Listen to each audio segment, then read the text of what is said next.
Middle school has been such a tough transition for us. Okay. 6 was hard with having so much missing work. 7th just started, and organization and time management is our focus. Except I'm more dedicated than my son as far as getting things on the agenda and getting started on homework. It's a battle. All right. So anybody have one tip? Just one quick, like middle school, lots to hang on to, lots to process. Who wants to take it? Sarah, I'm looking at you.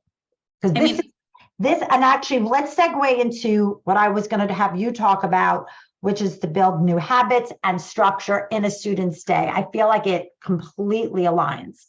Yeah.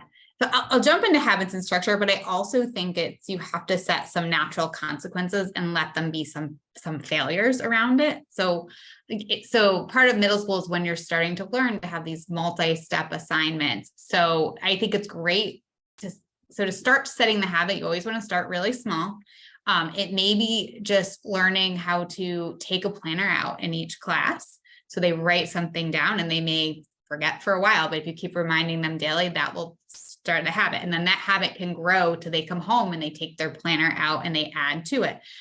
So as those habits, those little habits that stack on top of each other grow, it will get easier for them. And then the structure is setting times around at home, like when they're going to do some homework, when they're going to have breaks, where they're going to do it. And it can start small and build, and, decide what those natural consequences are. Like if they don't get the homework done, they may have sports practice or friends they want to hang out with, and they don't get to do that stuff, but set those boundaries and just kind of let your student figure it out with your support, not your criticism, I guess.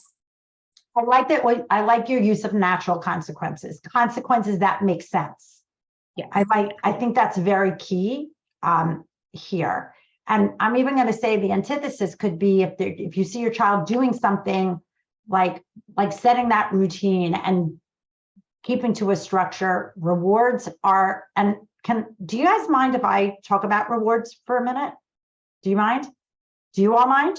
I'm sorry. This is so funny to me. Do you guys mind? Okay. I want to talk about habit building because I think that when we talk about all of this and we have a kid that is actually, let's say, motivated to do things like that actually, or doesn't know, remember, there's motivation, there's not knowing how, we've kind of covered all that.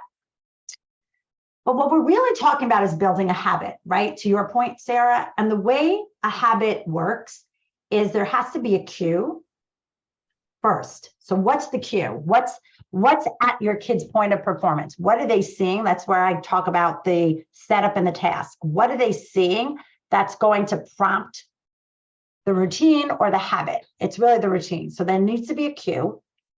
And then there's the routine. But what has to happen to solidify that routine is there needs to be a reward.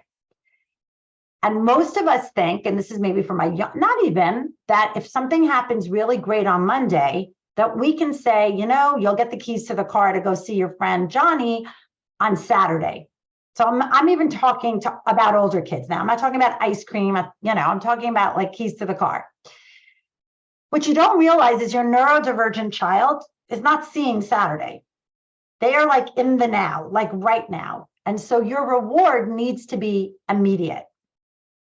That's number one. For really to solidify it, your reward needs to be immediate. But number two, your reward actually would be better off being emotional. And I know Keith is going to shake his head at me and go, that's right. We think of rewards as tangible. 5 minutes on the computer or ice cream or I don't know, pick something, whatever. Believe it or not, for your child, a reward is not hearing you yell at them. Sorry, it's true. Not staring down the wrath of a parent or a teacher. It's also hearing you praise them and saying, wow, that's amazing. Yeah. You opened your planner all on your, I don't care. If your kid is never opening that planner and they opened a planner, there should be a marching band and a freaking parade. But you guys know I speak like that, but it's true because, I didn't get backlash. They actually noticed, they observed, I didn't get yelled at today. But those will go a lot further to solidify the routine. And you guys ask me, not you ask me all the time, why is my kid developing bad habits faster than good habits. Because imagine what happens. The bad habits are easier to do. If your child is doing something and gets yelled at, that's not going to build a habit. He's going to be like, ugh. Or I don't want to do this. I'm going to default to my phone. I'm going to default to TikTok, or that's a reward. That's an intrinsic reward. So that's why we build bad habits faster and more frequently than we do good. So that was a little bit of, but I think that's important. I think because I'm trying to bring the parenting piece into this all, that we need to look at rewards as emotional. We got to model it. Yes, 100%, Keith. Hey everyone, thanks for watching. And if you want to be notified when a new Dear ADHD Family Coach episode drops, make sure to hit that subscribe button.